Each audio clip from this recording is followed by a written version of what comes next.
but it's getting us set up here. All right, we are live. First time using this new platform, so stoked about it. Hey, Jerry. Hey, Damon. Sir Damon. Yo, I was just admiring your hat. I was a huge Braves fan for a long time, and now you're just keeping it all the way Braves. So I love it. All the time, man. All the time, all day. All right, But cool. So I we're here. It's Wednesday. It's that time. So why don't we jump in and get started? Let's get rolling now. Boom. Let's do it. Intro, Jerry.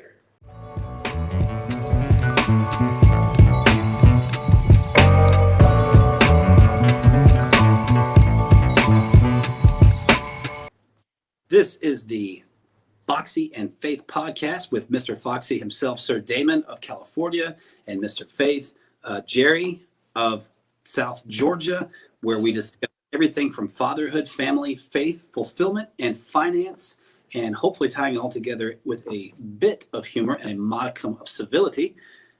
Here we are. Here you are. Welcome. Indeed. So we're here today, and we were just talking a little bit about one topic that we were kind of going to consider for this week. So why don't we jump right into it? And the whole idea is talking about mistakes, right? Like I know as adults, we want to make sure we tell our kids, yo, it's okay to make mistakes, but in your life, business or otherwise. Was there one mistake that you've made that you could, you look back and you said, "Hey, I wish I did this differently. I wish I did this better."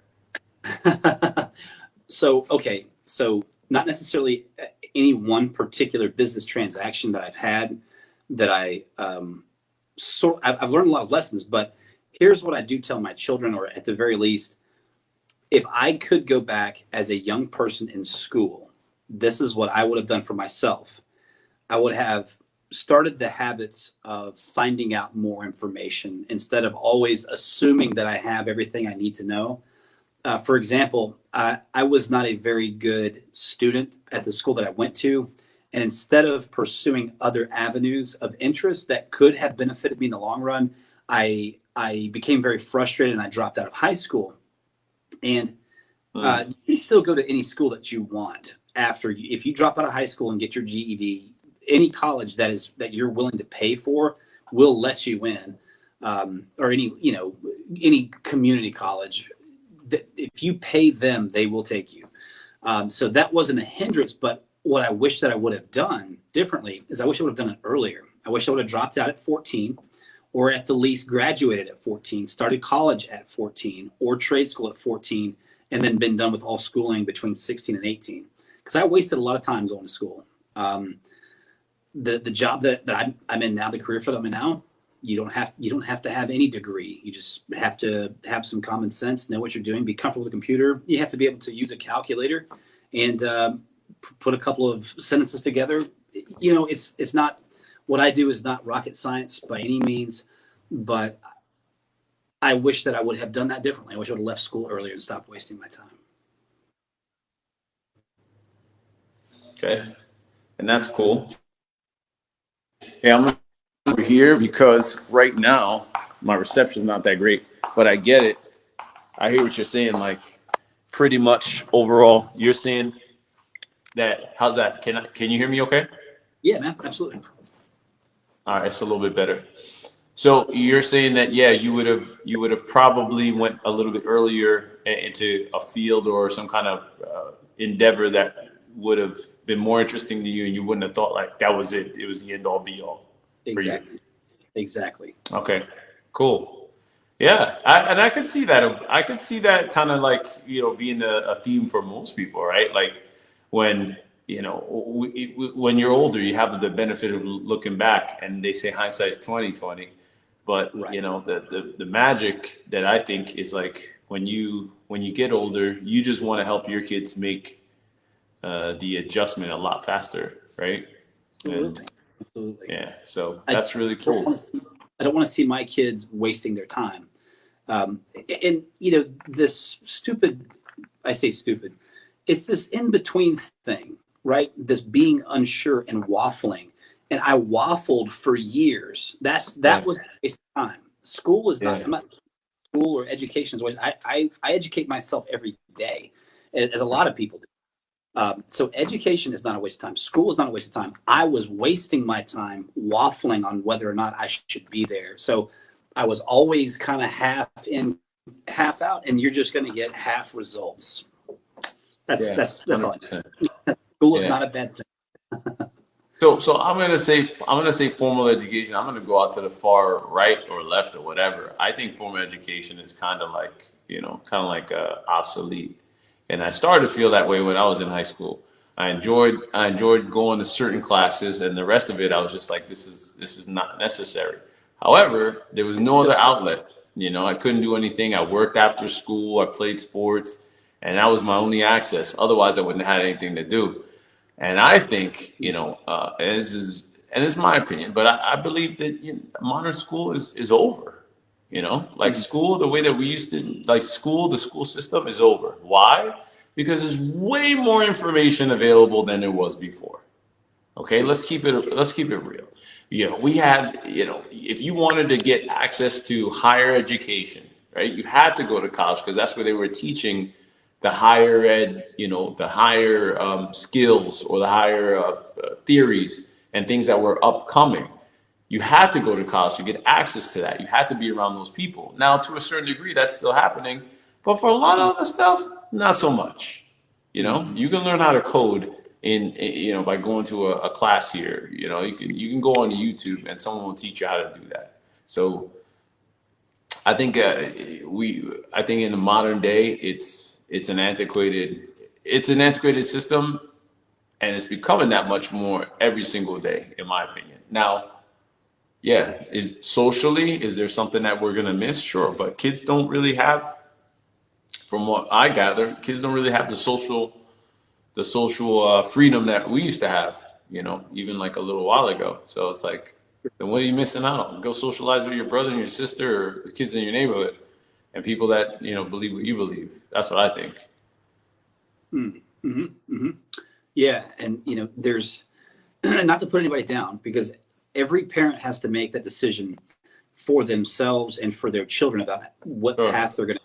So I don't want to be hyperly critical of anybody, but for us, my wife and I, we neither one of us had a good experience with our public education.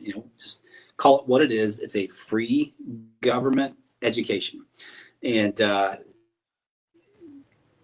ah, we didn't want that for our children, and we don't want that for our children. And Sure. whether it's homeschool or school or some other route. Fun fact: when I worked at Vans shoe store when I was like 19, which was a cool job, by the way, and it was just a little Vans, like retail the outlet. sneaker place? The sneakers? Eh, Really? Okay. Yeah, man. Fun fact, Yeah, Jerry used to rock Vans. yeah. Okay. Um, when I worked there, this lady came one time with like a Winnebago.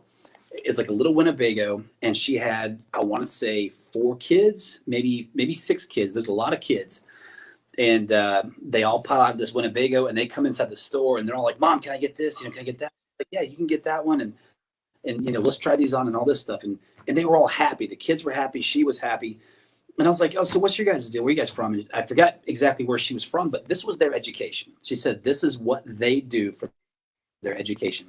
They get in this Winnebago as a family and they travel the United States and they visit all of the historical sites in every state.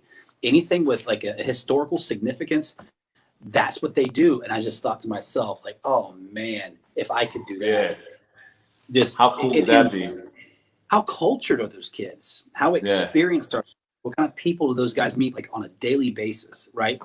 How well rounded they're going to have a view of the world, of themselves, what they're not going to be afraid to leave the nest because they've seen everything outside the nest. Just the advantage that they're being given in that scenario, I thought was just absolutely brilliant. And I know not everybody can do that. We can't do that right now, but we're blessed that where we're at and what we're doing. But I just don't. I hope, my hope is that with all this insanity that has been going on in our country these last like 5 years or so, you remember when it started? It was before COVID. They started in with this the bathroom thing, like nobody knows what to use The it. bathroom thing is a real thing. It is, yeah. Yeah, oh, absolutely, absolutely. But like, if you go to, everybody could have just been sensible about it, right? Like at Publix, you've got a men's bathroom, a women's bathroom, and then you've got a family bathroom, right? That's moms and dads and little kids can go in there, babies can go in there, and it's not an issue, but it's a private one seater, you know? And instead of even making a big deal about it, just have one. Have one for somebody who's confused. Have one for somebody who's got an issue or whatever, and just leave it alone. And if somebody, anyways, I'm sorry. Here I am. I just once when our child was coming into the world, I was like, I'm not going to put my kid there where, and it's not that I have to shelter them from everything so that they can't be exposed to stuff. No, I am my kid's filter. The things that they are exposed to, it's my responsibility to explain to them what is and what isn't, what's right, what's wrong, what's good for them, bad for For them. sure. I For sure. trust to do that for my kids. That's my job. And so subjecting them to public school, state run, state funded ideology 40 hours a week was just not an option. Just not an option, you know? Yeah. So Yeah. Yeah. And yeah, I would agree in that, since I asked the question, I would think that the biggest mistake I made in the beginning, just I guess the biggest regret I have is probably just not trusting, I guess, trusting my intuition. And I know I was getting discouraged by kind of like what everybody else was doing or what other people were doing, and I would use that to discourage myself. So I was the only one that started a business, early on, and I felt like, oh, I was making a big mistake. Everybody said, yeah, you were crazy for doing that, right? Instead of just jumping in and just going at it and not really focusing on what everybody else was saying, I kind of let that kind of feed the fear a little bit, and I think also just not figuring out how to manage like the fear, because it's a real thing. Like I didn't know how to manage that early on. I wanted it. I was kind of willing to take the risk, but I don't know if I could manage the fear the way that I do now. And I wish I did a better job of that. so are you saying that you're saying that when you started your business early on, you wish that you could go back and you would have done that more aggressively, more confidently? Is that what you're saying? Yeah, yeah. I would have definitely invested. Like I would have gotten a mentor sooner. I would have invested in like just the process and understanding it. And I probably, quite honestly, I don't think I would have quit my job either. I talked about that recently.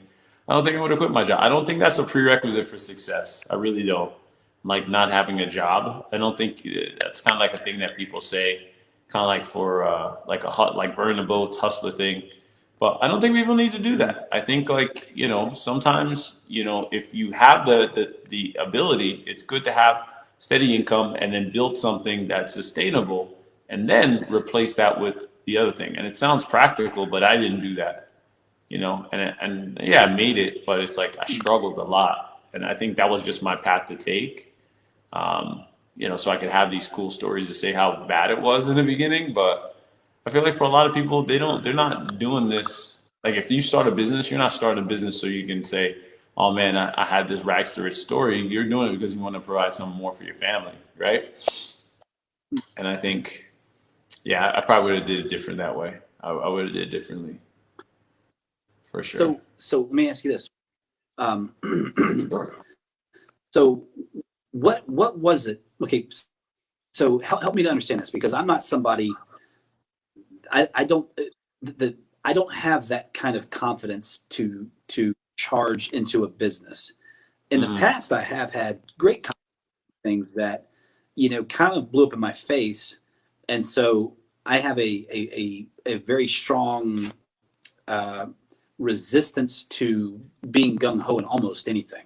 So back, if you're saying that and I'm asking, I don't want to speak for you. I'm asking, Sure. are you saying that you already kind of like knew what you were wanting to do and you had the confidence to do it, but you had to listen to somebody else and that held you back?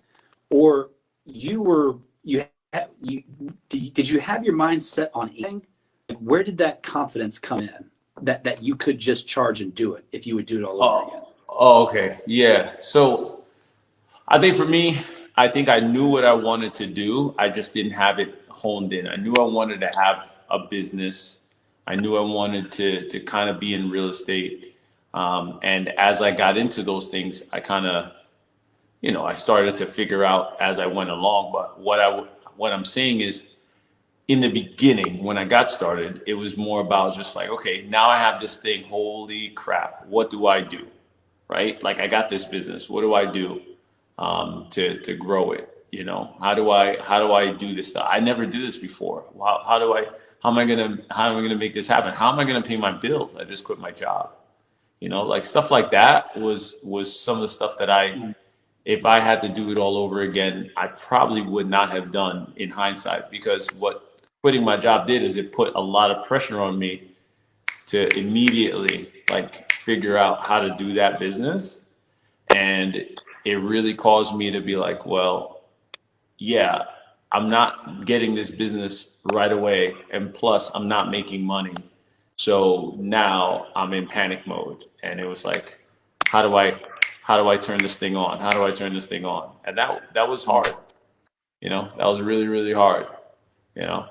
And I probably would have did that. What I would have done is kept the job. Yeah, maybe I wouldn't have worked as hard, which you do in a job, right? Sometimes, and I would have probably dialed it back a little bit, worked my regular job, and then on my back end, I would have worked, to build my other job after work, my other business, until I could build it up to the point where I could get a decent amount of income coming in. Then I would have been like, all right, kiss my butt, guys. I got this thing going on. That's what I would have done.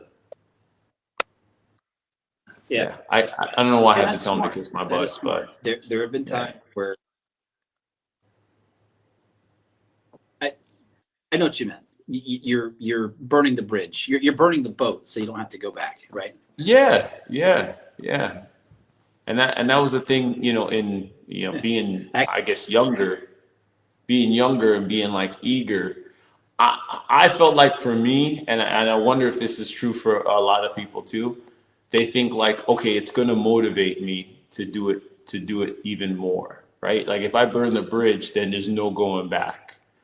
What I found is, yeah, there's no going back, but right. I'd be damned if you don't look back at that shore and be like, friggin', I just burned the bridge. You know what I mean? Are there any more boats over here or any more bridges? You know? That's what I would be. I would sit there with no money in my bank account, like, geez, Yeah. man, like, these guys are calling me again. Like, whoa, can I get a lifeline here? And I don't know. I just don't think I would have done it.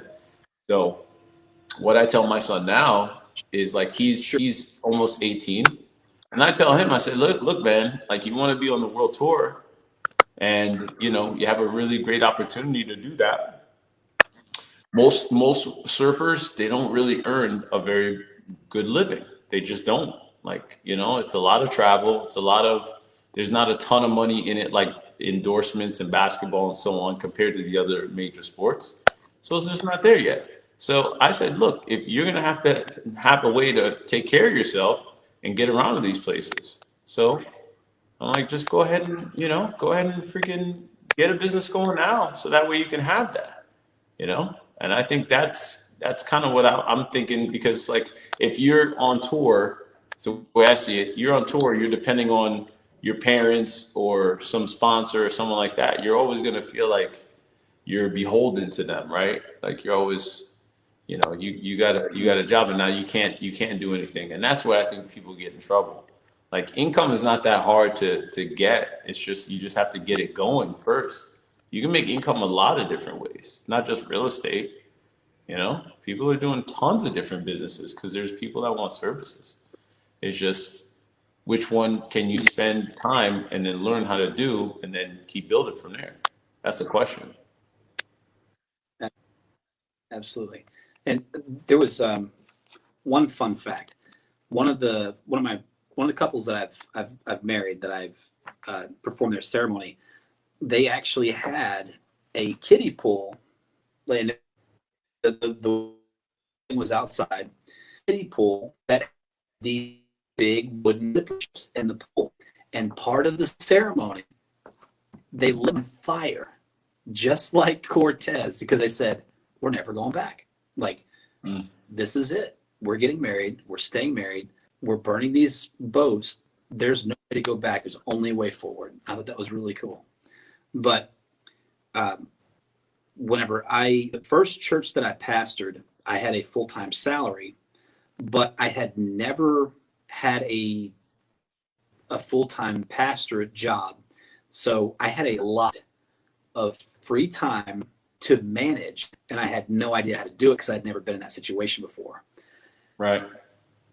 And looking back, that was a cause. The free time was a cause for me of a lot of anxiety because I couldn't relax. I couldn't just read the Bible and maybe call the members every once in a while or go visit here and be satisfied with that. I had so much energy. Looking back, this is what I've done is basically what you're saying. I would have gotten a job at Starbucks. I would have bagged groceries. I would have done some kind of part-time to keep a routine. And then the time that I had left over would be kind of my crunch times. Like, okay. And without all that stuff, without a routine, like a steady job, even if it was a part-time, all of my time, it was just like this giant mountain. And instead of it being a blessing, it was a curse on me. Of course. Because I didn't know how to ask for help. I didn't know how to manage. I didn't really know what to do with the time. I couldn't fill it because the church was so small. And I didn't. There's just so much I didn't know, and so I was paralyzed in the analysis paralysis, as they say, because I was exhausted from constantly trying to make something move or something move. Yeah. It's funny you say that because it was very similar. When I was kind of getting going, I remember just sitting in my house at the time, and I had bought a house. I had quit a job, tried to start real estate investing, and I bought my two-family house, my first house at the same time. So I was sitting in my house, and I had my tenants downstairs, and I'll never forget this. I got these tenants off of a Craigslist of all places, right? Just because I was like in a pinch and I wanted to get some money coming in. So this lady, they sent me this. They sung this sob story that they were, they had bad landlords and they would just really need to get out. Well, sure enough, they came up with a deposit, and then after that, it was me chasing them every month for the rent. And because I wasn't making any income, right? What happened is they stopped paying the rent and I didn't have any money. So I stopped paying the mortgage on top of that. And then before you know it, 1 month went into 2 months came back a little bit behind. I didn't have any money 1 month. So I used the rent money to pay for growth, like before you know it, I was behind like 6 months and I'm just like, psh, like, and then, I'm just like, I forget it. I'm like, I can't dig myself out of this thing. I'm like, well, what am I going to do? And that's the kind of stuff that I think, it's hard to, and I know I asked the question, but would I do it all over again? Probably, right? Because that's kind of the path that got me here, right? However, if there was somebody that is just starting out, I would probably advise them to number one, if you want to get into anything new, it doesn't just have to be a real estate business, any new endeavor, first and foremost, like don't quit your day job, right? Like stick with that, unless it's like, you're fired or it's horrible. And then two, start with something that you can get, you feel like you have an affinity for and connect with someone. Do whatever the heck you can to connect with someone that can educate you in that space and help you along. Because the faster you do that, the faster you're going to make progress. That's what everybody wants to make. They want to make progress, but they don't know how to do stuff, right? How are you going to make progress? It's like, yo, someone gave you a drill. It's like, Right. hey, Jerry, go build that. Sure, you could watch a couple YouTube videos and get really good at building something. You could build a table, but how nice is the table going to be, right? Even if you're really good, even if you're pretty handy, and Yeah. you're probably not going to be able to build tables, but you get a good table guy. He says, look, do it like this. And you watch him or her do it a couple of times, like you'll figure it out way faster and make less mistakes. And that's the thing that I would like a do over on if I could.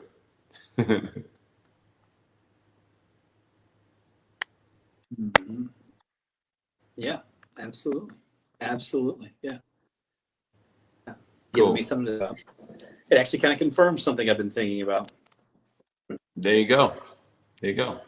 What is it, Jerry? What do you got? What are you doing next? Tell the people. That, What are you up to?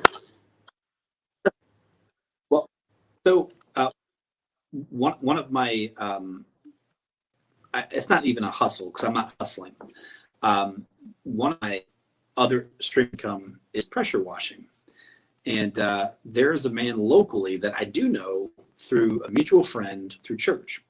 And I've talked to the guy on the phone, great guy. He was just a very kind and just offering me information that was very valuable and useful, ideas on pricing, how to do this. Here's somebody I can go talk all this stuff. And I did just work with this guy. Just say, hey, man, I'm going to work with you on some of your jobs for free. Don't pay me anything. I'm just here to learn. And I just want to see what you do, like in this scenario, and how much this costs, or let me just see it. Even though I've been studying this stuff, I can do it on my own, but I don't have, like you're talking about. Yes, I can go wash a house. I can do that. But the guy that's been doing it for years full time, he's going to do a good job. He's going to grow. He's going to have insight. He's going to know tips and tricks that I'm not going to know. And he's going to know more about what to avoid to cost himself pain and time and money.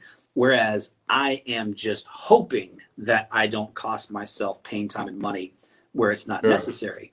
And so Sure. that's just kind of what you're saying, just kind of confirmation for me. It's like, yeah, you know what? I'm going to go work with this a couple of Saturdays or a couple of evenings or something like that, and just get that confidence, so that when I do go up and knock on somebody's door or call somebody, say, hey, I'd like to have the opportunity to pressure wash your house, or let me do your sidewalks in your driveway. Then I know it's like, yeah, I've seen a pro do it. I've done it with a pro. I can do this without being myself. One of the things about, like, what you're talking about, like with the business, when you've got all this pressure on yourself to perform, I'm sorry? No, I Okay. said great. When you've got all this pressure on yourself to perform and you don't, okay. Uh, that pressure can create trauma. The mental anguish and the emotional war that rages inside of your being when you're frustrated with something as important as providing for your family. It's better to have this other plan that is going to help you, instead of being gurus. Gurus, they work with both feet, and it doesn't cost them anything for you to go through mental anguish and all that stuff. And maybe they're in that, maybe there is, but not always. And for me, somebody like me that's sensitive, I'm a sensitive person, that was actually kind of harmful to my health a little bit, and Sure. I was so green at the I was doing back in those, I was talking about when I first started. At that same time, I was also trying to learn a little bit about real estate. And I wasn't working with you at that time. And I was working with other people that had no problem taking advantage of me. That created a pain point for me, so that instead of looking at real estate or working with other investors as a positive experience, it was Sure. absolutely like, no, I'm good. The I've had opposite. my fun with that. I've had my fill of Yeah. that. and then you and I work together, and that's not a pain. That's a good point. Yeah, it was for me too, man. You know that it was always great. That's why we're working together now and we have a friendship. But like, it brings me to the next question. I guess when I'm thinking about, it's like, okay, well, what makes someone a good mentor, right? What would make someone like a worthy mentor, someone you could go after? First thing I would say is like, all right, well, just know there's different levels to mentorship, right? You might start with someone like low tier just to kind of get going, because you might want to have this person that's up here at the highest level, but you don't have access. Maybe you don't have the money, you don't have the network, maybe you don't have the audience with that person. You're not going to get, Grant Cardone to come work with you and talk about syndications. You're just not starting out, right? So maybe you just start with what you do. You start with a low level person. But here's the one thing that I think people I've seen so many times, and this is me being in the position of the ability to mentor. I've had people come to me and say, "Oh, okay, yeah, I would love to kind of work with you." And then number one, they're not willing to contribute anything financially. And number two, what I see is that some people, they don't want to commit to anything, to do like the dirty work. And I feel like that's an easy way to get in with a mentor. If I ever had someone come to me and it's like, "Hey, man, like, what's the biggest challenge you have in your business right now?" And I just told them, like, "Hey, I'm really struggling with somebody that can just make sure that, yeah, right now it's like just having someone that could kind of just be like my admin. I just had an admin. Well, I have an admin, but she's not super active anymore. Like, she's in school. So like, I'm in the process of between getting a new admin or whatever. Someone came and was like, "Hey, I'd be your admin for you. What do you need?" And then, and I'll just work for you. Don't pay me anything. I'll just come and I'll work and I'll do whatever. Like, I think coming and doing it that way is a way more valuable way of doing things than just coming to somebody and saying, "Hey, teach me." Because when you give somebody money, like I've done this too. Like, when I take money from people, now all of a sudden I work for you, where I'm the mentor. I'm the one that works for you to tell you, like, "Hey, don't do that. And when you do it anyway, I'm responsible because you paid me." You know what I mean? Like, that happens all the time. Like, people feel like they're paying you, so now they don't have to take the effort. They need you to give them a boost. And I can understand why, because you paid your money for a service, but the service is mentorship, not what do you call it? Being your boss. That's different. You get what I'm saying? So I feel like that would be I would love to have. I think that's good advice for anyone that's looking for a mentor. Like, okay, look at somebody that has what you want, and then go out there and say, "Hey," just like you did with the power wash guy. "I just want to work for you for free." And it gives you two things. It sounds like it gives you a chance to look at their business and say, like, "Yo, do I even want to do this? This might be stupid, right? I don't want to do power washing. I hate it, right?" And then two, it also gives you a chance to learn from them what actually works and what doesn't work, so you can, get into the business. And it also gives you their trust. So it's three things. They give you their trust, so now they can want to work with you because you help them with a problem. Everybody got a problem. Everybody. Doesn't matter who they are. Everybody got a problem in their business. That's what I think. Mhm. And part of it too, I've never, I've always, and it's just my personality, I guess, but I've always felt like if I'm going to do something, I have to do everything. Like, if somebody has a problem, let's say somebody pays me to wash their carport. Well, I see dirt on the side of the house, like, I better get that while I'm at it too. But that's not reality. That's just the way that I am. That's the way I process things, but that's not reality. And dollars and cents are the fair market math.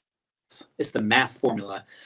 You're paying me to do this, not everything. You're paying me to fix this problem, not to carry the weight of the problems that you have in your life on my shoulders, right? Right. And it's a very fair and very honest trade, right? I will give you cash if you do this. So with that, working with somebody else, like you were saying, I might say, hey, you know what? I want to do roofs with this guy. I don't want to wash roofs. I just want to do sidewalks and fences. Or hey, I figured out I only want to do concrete. I don't want to touch a house. I don't want to touch a vehicle. And like with businesses, from what I understand, depending on what your model is, you don't have to do everything. If your business and is that you can pick and choose what you want to do. It's your life. It's your money. It's your time. Yep. And that's a very freeing feeling. I might not. If somebody says, "Hey, Barry, why don't you go over here and wash my house?" I'm gonna say, "No, thank you, but I appreciate you offering. I'll be happy to do your sidewalks." But that's it. And if you don't want to pay me for that, that's fine. I can recommend you other people that can do it. But that's I affinity for getting into situations that tie me down unnecessarily. And I think because I'm 40 now, I think I should learn that lesson and stop doing that. Yeah. Well, I mean, the first step is awareness a little bit, right? Like being aware of it, right? Now that you see it, now you can be like, okay. But it's not like it's outside of your realm of being able to do it. It's just, when you're starting out with something that's a challenge, it's easy for someone to look at, say, okay, just do this, right? Just do this. But a lot of what we do is not so much based off of what we know. It's more off of like something that we believe, and it's subconscious. The things that we do, right? It's subconscious, and the way that you really affect your subconscious is it's a whole nother thing. But you have to work on that stuff first to get over those actions. You can't do a lot of things just saying like it's not willpower. Like I'm not going to do that. There has to be some motivation. It has to be something that you program into your head to get you to do those things to change. That's why people go to the gym every beginning of the year and they don't lose any weight. It's just they don't build that program. So I think, man, for what you're saying, I know you could certainly do it. I think you're on your way from what it sounds like, but just know it's like anything you want to do, you can create it 100%, 100%, you know?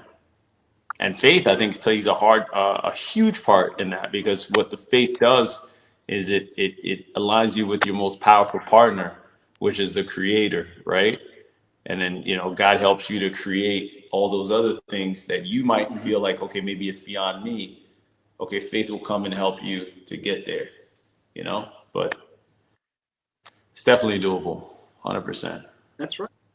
Right. And there, absolutely, there was a time when I had this job waiting tables, because this is where I was life, mentally, emotionally, spiritually. I was single. I could barely afford to live on what I was making, living by myself. And Right. I remember there was a lady that I worked with, and she was just very, very, very negative all the time. Just everything all the time, just negative, negative, negative. And I don't want to take away from her experiences in her life. She very could have easily had a much harder life than myself. I get that. Sure. But at this time I'm like 26 years old, and not great. I'd made a lot of financial mistakes and just gaffes. Anyways, but she said something to the effect of faith doesn't pay the bills. And I thought about that for a second. It's like, you're right. I mean, I can't go to the bill collector and say, here's some of my faith, take this. But it was faith that got me through that narrow pass, without much more difficulty or harm to myself or having a destructive, careless attitude, which is what I'd had before. Mhm. And made me faith made me an excellent employee. Faith, and I'm not bragging on myself, but faith made me do that job the very best that I could possibly do. And after I left and I took another job somewhere, back to one of my workers, he came up to me and he said, "Man, I've missed you." He says, this whole place changed when you left. He says, it's gone downhill. And I was like, oh man, that stinks. And I was like, why would it have done that? Like, it's a restaurant, it's not, but it was honestly, and take it how you will, but it was my faith that made me take up responsibility and to treat people the way that they would be treated, or the way that I would want to be treated if I were them. And I held myself and my teammates to a high standard. And that was because of my faith, because I'm not that good of a person. I am, if you strip me of my faith, I am a lazy bum and selfish. But with God in my being, I care about others and I care about God, and everything that I do really does speak volumes of my faith. So if I'm slack,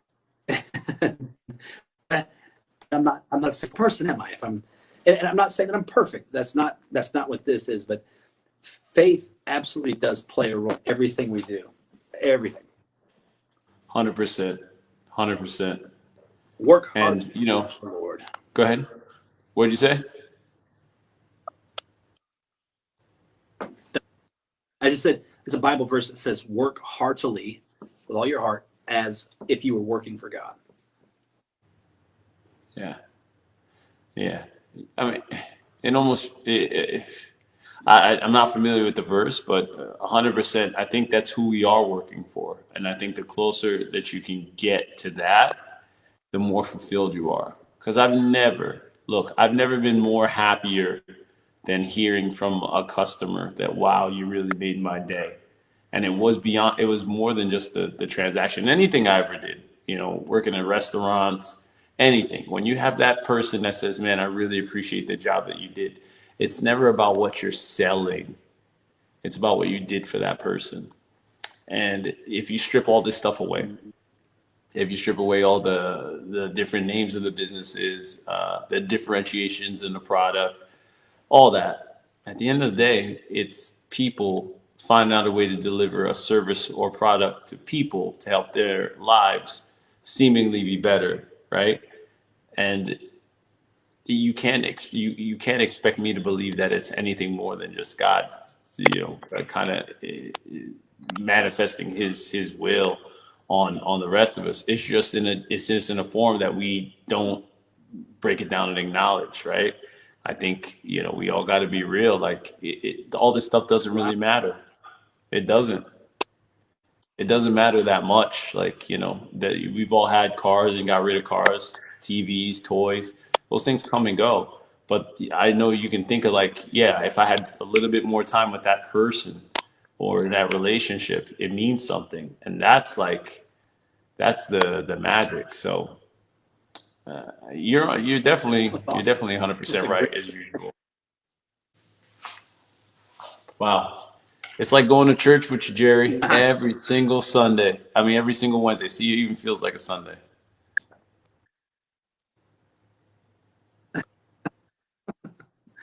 Well, I enjoy these conversations, my friend. I'm enjoying this very much. I'm enjoying this. Yeah, I am too. Appreciate it. So you're welcome. Appreciate and you so inviting me onto your car. well, this is not mine, right? This is ours, right? This is our, I may have what's it called, opened the door, but this is now our opportunity here to share what it is that God wants us to deliver. That's why it's Foxy and Faith, right? So and they're interchangeable. But here's the thing: what I would say, I want to post a challenge to you and I right here on this podcast, and for anybody that's ultimately going to watch. We want to have a guest next week because I think we got to open it up to guests.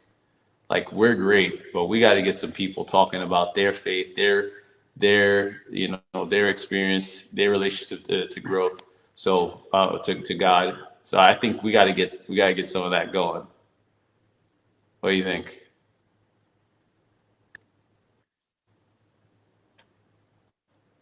Nice. So I can't wait. Awesome. All right. So look, we're going to talk offline. I'd like to kind of wrap it for this week. So I'm I'm going to say, Jerry, if you would take us out, but next week we're going to have a guest ready for you guys. So just be ready, same time, same place, Wednesday, 9 p.m. And we're going to have a live guest here for you to enjoy. It's going to be fantastic.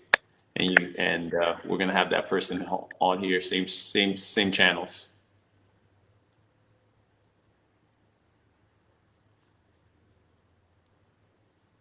Nice. Take us home, Jerry. All right. Dear God, we just thank you for another day. And we thank you, God, for this time that we get to have this conversation about life and faith and providing families and being a blessing all around us. We just pray, God, order salvation on all of our friends, family, our working partners. Lord, that we just pray, God, for your leadership and God, your wisdom and all that we do, so that we can be a light in this world and be a blessing to those we do business with. In Jesus' name, amen. Amen. Thank you, sir. We love you. All right, to everybody else, you know what to do. I'm gonna keep it Foxy, and then with Jerry, he's gonna ask you to also keep it